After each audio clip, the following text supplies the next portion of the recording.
Assalamualaikum warahmatullahi wabarakatuh.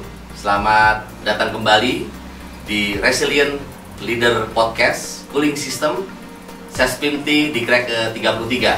Yang kali ini kita akan mendiskusikan terkait dengan ruang siber yang sehat dan kondusif dalam menghadapi tahapan pemilu 2024. Kali ini bersama dengan saya, Serdik Rizky Agung Prakoso. Kemudian ada co-host saya, Serdik Jamian.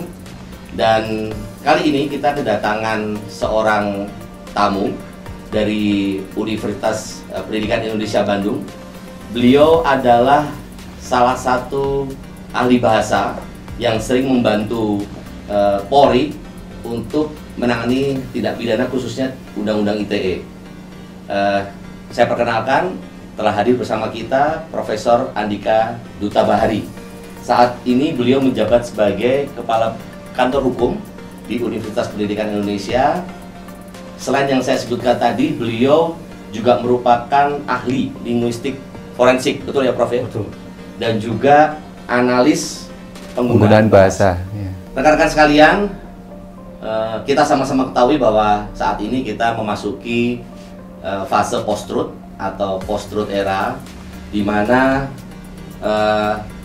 menurut saya Profesor, bukan hanya negara Indonesia saja yang mengalami pusing dalam menghadapi riuhnya media sosial ini, Prof, tapi juga mungkin hampir seluruh negara-negara di dunia.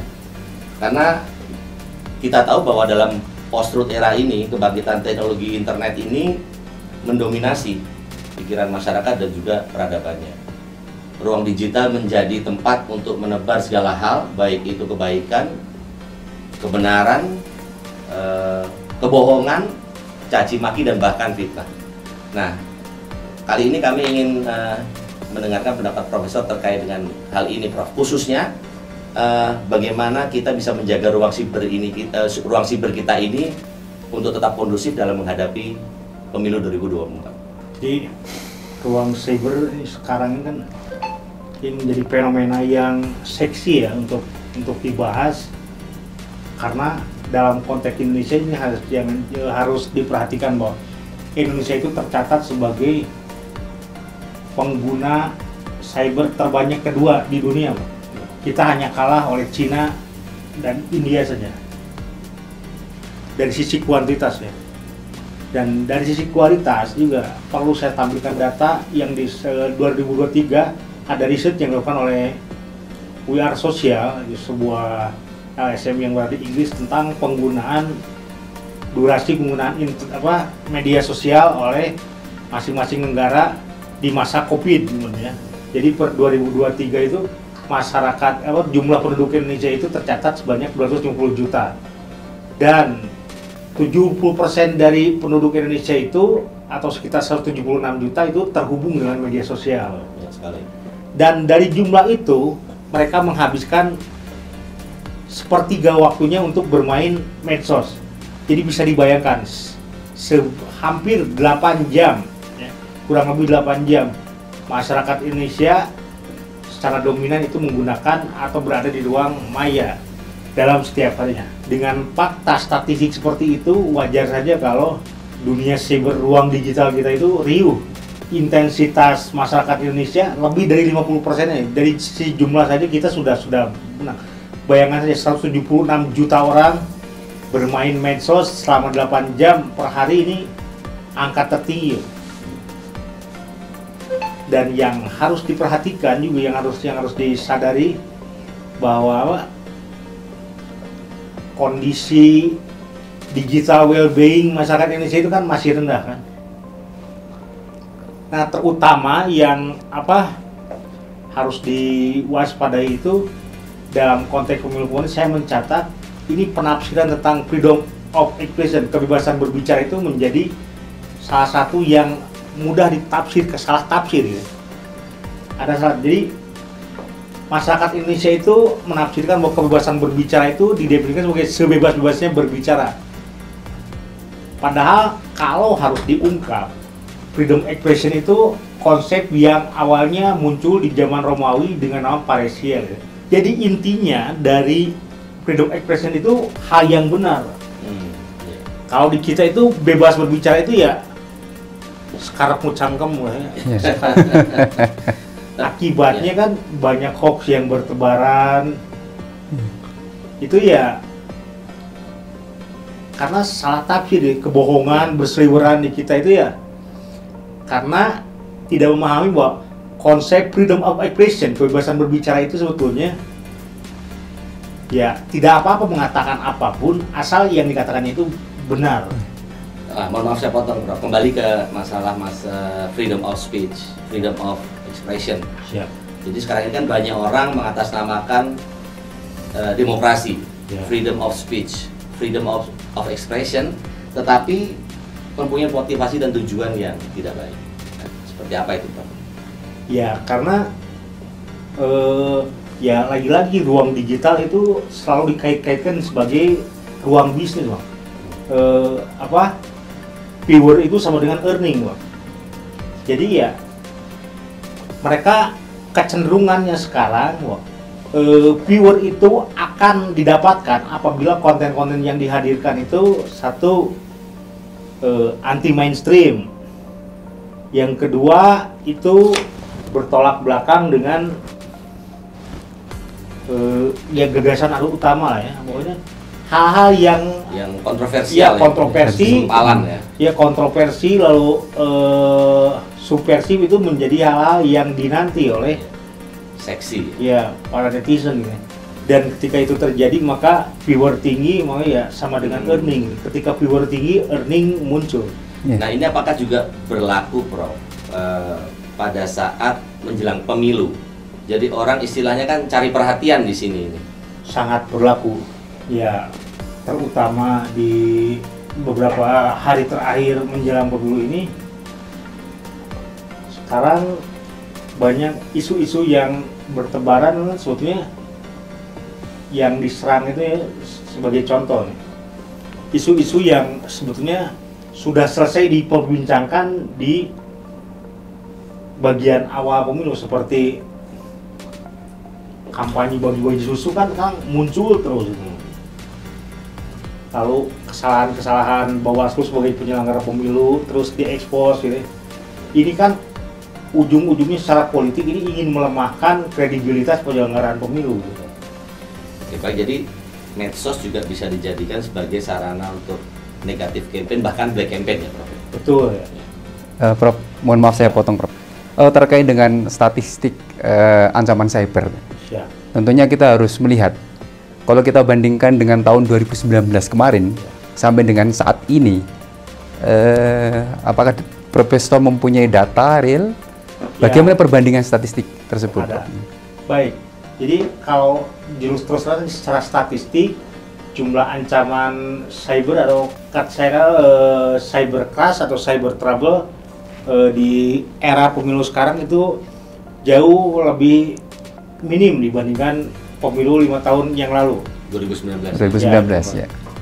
Ya ini bisa dipahami ya, karena ada beberapa variabel yang harus diperhatikan. Kenapa ruang siber kita sekarang relatif tidak sekeras tahun 2019 yang lalu, 2014 yang lalu.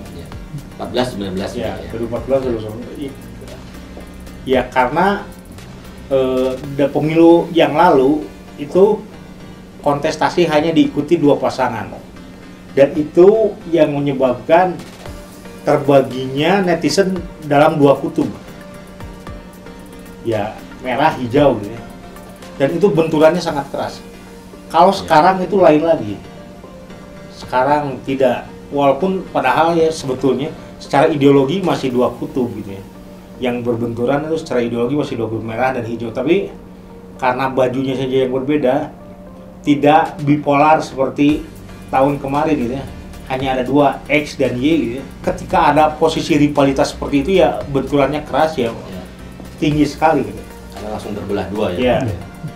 Dengan adanya kondisi yang Profesor sampaikan tadi, kira-kira apa sih tip-tip kita ini supaya ini bisa kita kelola dengan baik terkait dengan ruang cyber ini?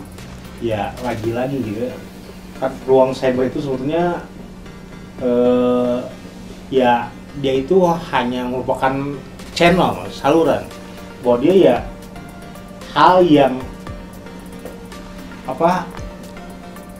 tanpa pengawasan, tanpa regulasi yang jelas, tentu saja itu akan menjadi ruang yang permisif, serba boleh. Yang diharapkan sebetulnya ya ini kondisi digital well-being masyarakat kita ya. Lagi-lagi pendekatannya. Prof, tadi kita di luar sempat ngobrol, ini mungkin pemirsa saya sampaikan juga bahwa Profesor mention tentang industrialisasi media sosial. Jadi sebenarnya kita tahu bahwa warganet kita ini sudah cukup cerdas untuk mampu mengeluarkan aspirasinya di media sosial secara baik dan benar. Cuma memang ada faktor X ini yang tadi dijelaskan oleh Profesor, kita ngobrol-ngobrol di depan tadi terkait dengan industrialisasi media sosial. Nah ini bagaimana Prof? Jadi ruang cyber sekarang ini sudah berubah menjadi platform bisnis yang sangat diandalkan di era sekarang ya. Tadi Abang bilang tentang post-truth era ya. Jadi ruang cyber itu sudah menjadi media alternatif. Apalagi untuk kasus Indonesia gitu ya. E-commerce kita itu e-commerce tertinggi. Jadi perekonomian kita untuk e-commerce itu e-commerce yang digerakkan oleh medsos. Jadi pemahaman anak-anak muda sekarang memahami medsos itu ya sebagai piranti untuk mencari cuan. Kalau saya tidak salah beberapa waktu yang lalu platform Twitter atau X sekarang itu kan membuat penelitian bahwa netizen Indonesia itu adalah termasuk 3 besar netizen yang paling riuh di dunia. Nah, apakah itu juga menjadi kesempatan atau menjadi ceruk yang cukup menjanjikan untuk itu tadi Prof yang profit tadi yang Prof sampaikan? Iya, ada riset yang dilakukan juga. Bahkan sekarang juga itu kan sampai diakomodir oleh perguruan tinggi kan. Mereka sekarang membuka jurusan-jurusan digitalisasi medsos gitu. Ini kembali lagi nih Prof kita menghadapi pemilu ke depan ini Prof. Kita mungkin ngomong dengan kondisi idealita kita ya Prof ya, bahwa seharusnya warganet atau netizen tidak mengeluarkan aspirasi atau konten-konten yang seyogyanya tidak mengganggu kondusivitas ruang siber. Tapi nyatanya kan ini terus terjadi Prof. Terus terjadi. Nah ini bagaimana menurut pandangan Profesor? Apakah ini memang ya akan terus terjadi seperti ini sampai nanti pada suatu titik di tahapan pemilu tertentu atau seperti apa? Ya, saya akan membaca ini sebagai pada saatnya nanti akan ada titik jenuh gitu. Titik puncaknya ini di mana ya, karena pada akhirnya akan ada kejenuhan. Cuma untuk meramal kapan waktunya ya, kalau untuk sekarang masih belum bisa loh. Justru sekarang lagi hangat-hangatnya ya. Ditambah kemarin puncak penggunaan medsos tertinggi itu kan di saat pandemi kemarin. Oh oke. Karena mungkin orang tidak mempunyai aktivitas di Iya, luar, jadi dan kegiatan formal pun jadi kan, sibuknya di media sosial iya, ya Prof. kegiatan formal pun kan kemarin banyak dilakukan di media sosial. Penegakan hukum tentang law enforcement tentu saja ini merupakan satu-satunya cara, agar menjaga ruang digital kita itu ruang digital yang steril dari tindak kejahatan. Ya. Karena menarik sekali kalau dilihat dari fakta, kejahatan cyber di Indonesia itu bukan terkait kejahatan cyber yang berkaitan dengan ekonomi. Contoh, Jepang itu kebanyakan kejahatan cybernya itu terkait dengan pembobolan kartu kredit dan pencurian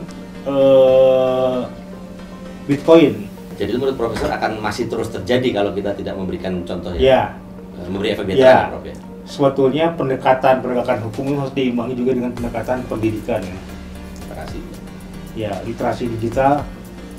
Ya sudah saatnya Polri menggandeng Departemen Pendidikan. Karena bagaimanapun yang punya generasi muda gede adalah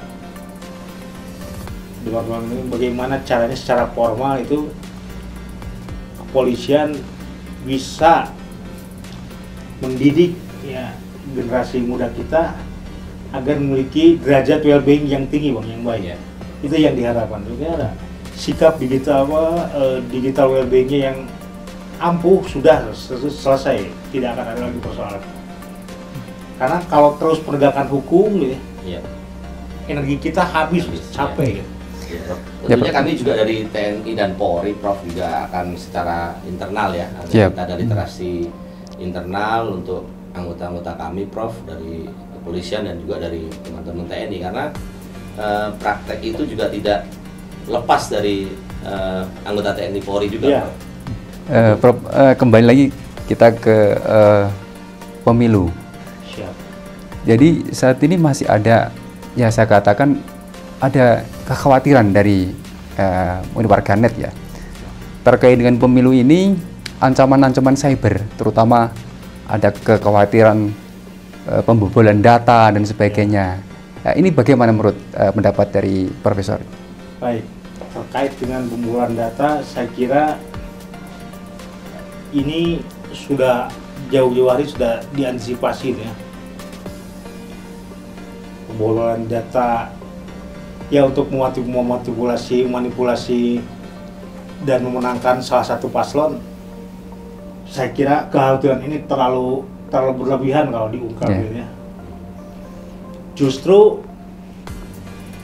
yang lebih digunakan itu sekarang ruang cyber itu bagaimana ini menggiring opini untuk dijadikan penyelenggara pemilu ini tidak kredibel gitu. Karena ada upaya-upaya untuk menggagalkan pemilu itu secara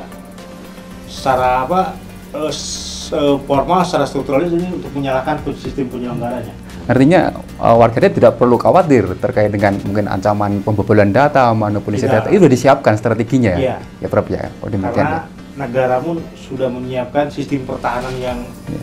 terbaik untuk melindungi serangan-serangan hacker seperti itu.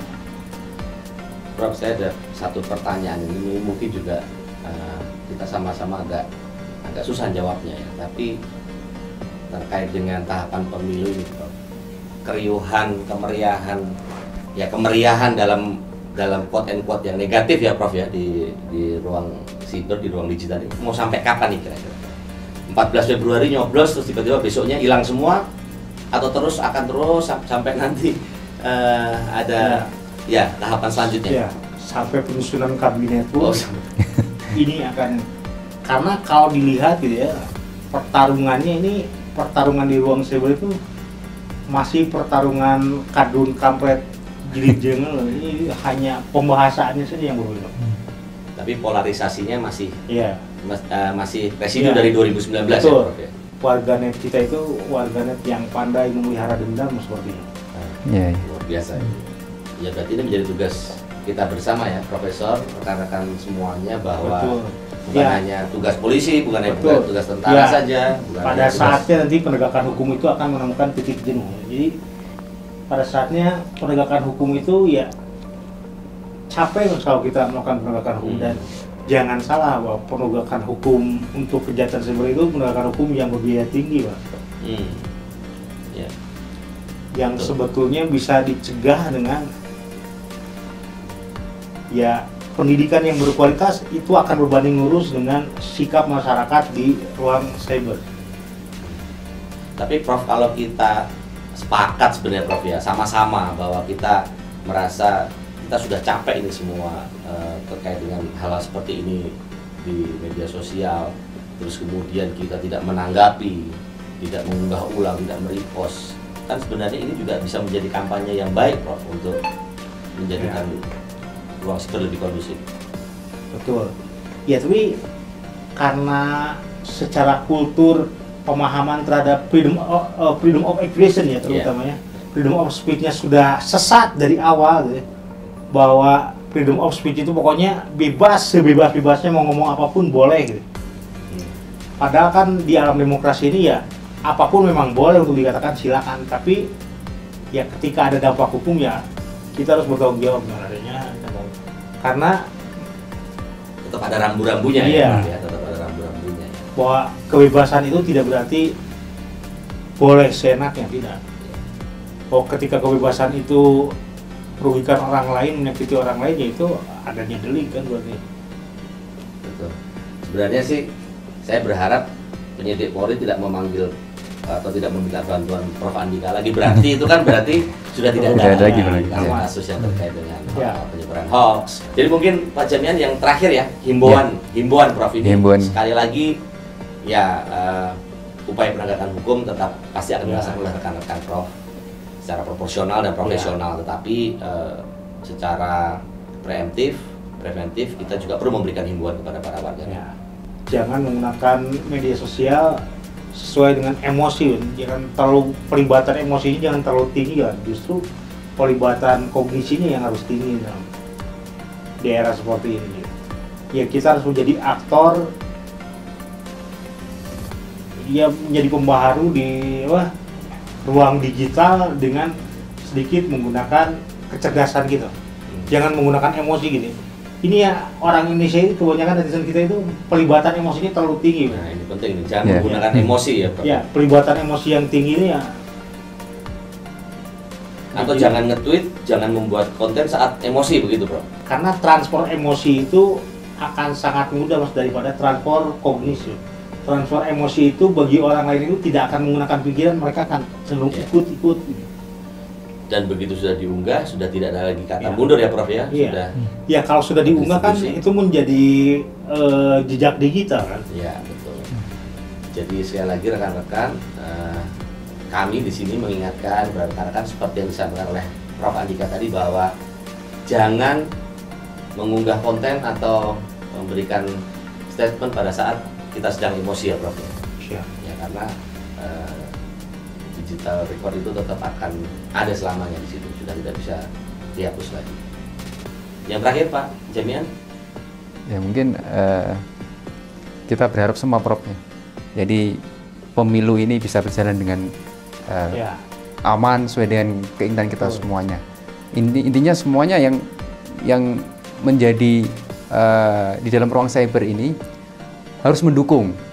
Jadi membuat situasi yang aman dan kondusif. Nah, itu kira-kira yang perlu kita wujudkan bersama warganet di sini melalui podcast ini. Begitu Prof ya? Betul. Karena keributan di ruang digital, di ruang cyber itu akan memicu keributan di dunia nyata, dan itu ongkos sosialnya sangat tinggi sekali. Kalau harus dibayar sangat tinggi ya Prof. Kalau harus kita bayar gitu. Wah ini Profesor sangat kita menjadi saksi di sini nih. Beberapa kali kebetulan sama saya Pak Jamian, kita menangani beberapa perkara yang betul sekali sosial cost-nya sangat tinggi. Jadi ada demo, ada unjuk rasa di mana-mana begitu Prof ya.